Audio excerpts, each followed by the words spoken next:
ఓ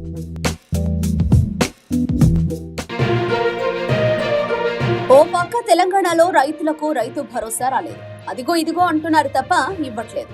రైతులు ఎదురు చూస్తున్నారు. ఇలాంటి తరుణంలో తెలంగాణ నుంచి 1000 కోట్లను కాంగ్రెస్ ఢిల్లీ పెద్దలకు పంపుదామన్న సీఎం రేవంత్ రెడ్డి వ్యాఖ్యలు తీవ్ర దుమారం రేపుతున్నాయి. కాంగ్రెస్ పార్టీకి తెలంగాణను ఏటీఎంగా చేశారని బీఆర్ఎస్ నేతలు తరచూ సీఎం రేవంత్ రెడ్డిపై విమర్శలు చేస్తుంటారు.